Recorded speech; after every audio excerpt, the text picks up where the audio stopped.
My Sims was a game released by EA in 2007 for the Nintendo Wii and DS. It was then released on PC the following year, although the fondest memories for me and many others was on the Wii version of this game.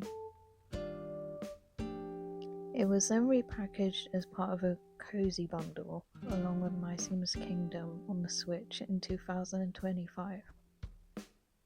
So today I will be testing to see if it still holds up today as a cozy game and the standards that my nostalgia holds it to in present day.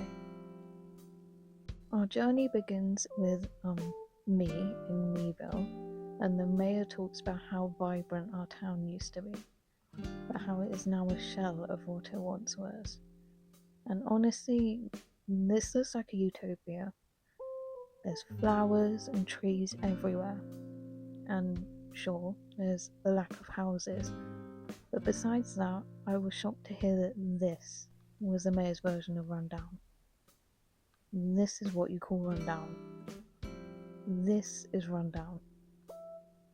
This is the definition of rundown. And in the first cutscene, my nostalgia kicks in the minute I see Buddy. Since I don't remember most of the characters, but immediately recognise Poppy, DJ Candy, and of course Buddy himself. But anyways, after she introduces us to the town, she forgets to build a house, which gives us our first building task, making our own house.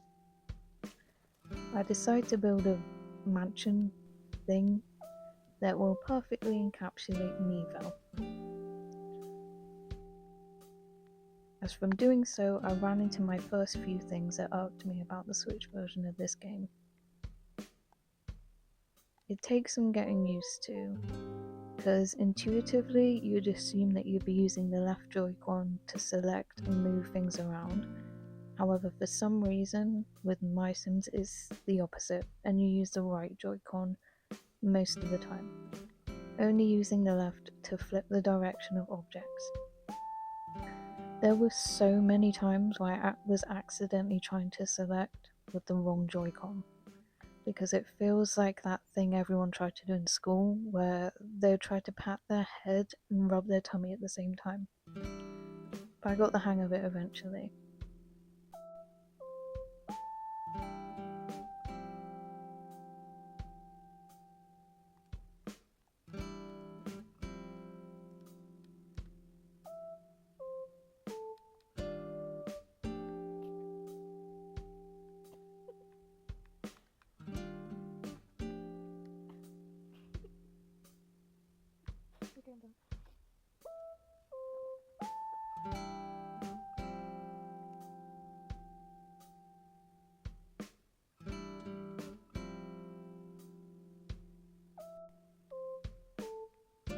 I also had an issue with the zoom aspect of the game.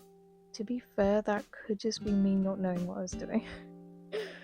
But don't worry, if you procrastinate easily or forget what you're doing, then there are pop-ups to guide you a lot of the time, which may be annoying to witness as an adult playing the game, but makes sense since this is a children's game. And honestly, it doesn't disrupt much of the flow. It's just something to take note of and only appears at the start of the game. The next task for me were to build my workshop and then collect some apple essence. The way that essence works in this game is by collecting objects, mainly to be used to decorate items with. Essence comes in the form of everything really. Emotions based on how you treat others, fruits, flowers, etc. The best way to think about it is comparing it to aesthetics or vibes of someone else's home. The reason that these are important to collect is because you'll need certain essences for specific tasks that the people in Meeville ask you to complete. Do more of these tasks and you'll level up each time, unlocking a different tool that helps you clear different pathways. That in turn leads to more areas to build more houses and discover new essences. and after 2 stars I unlock the train station, which works in the same way but also includes a workshop. After this, I continue playing off camera because the gameplay admittedly got a bit repetitive, but to sum it up, the main objective is to complete quests by building furniture for people in the town, who you have already built the buildings for as well. At this point, I built a restaurant for a chef, a museum for a villain, and a nightclub for DJ Candy, one of my favourite characters, amongst many others. I then had to complete quests for each of them to level up and eventually get to 5 stars. So off camera, I unlocked areas using tools that I unlocked from leveling up because they were inaccessible before due to not having the right tools to get past. And also off camera, I realised that Patrick is mean. He's just mean to me.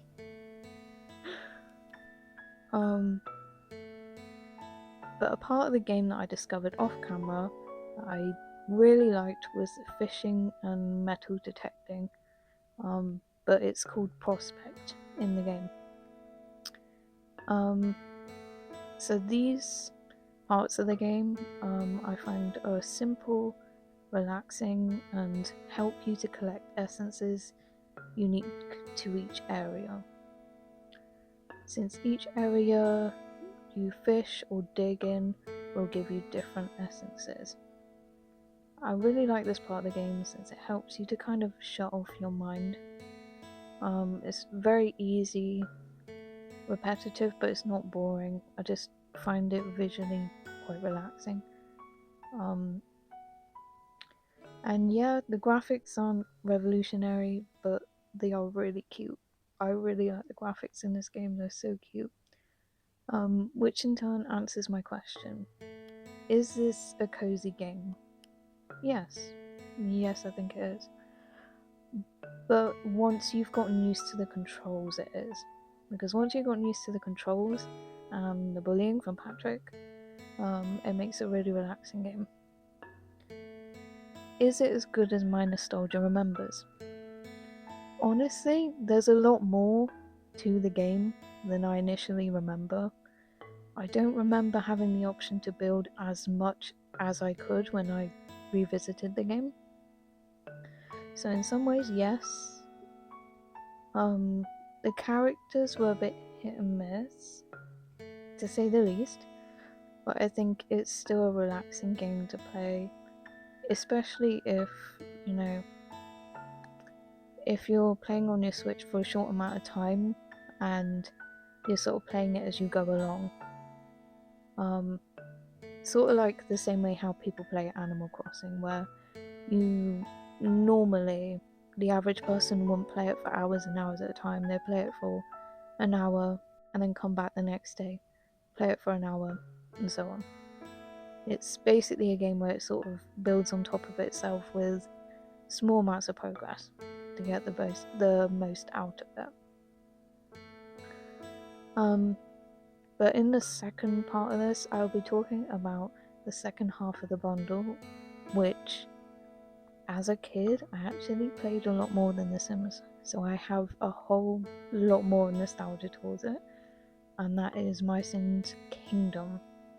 So feel free to see that afterwards. But yeah, thank you for listening to me ramble.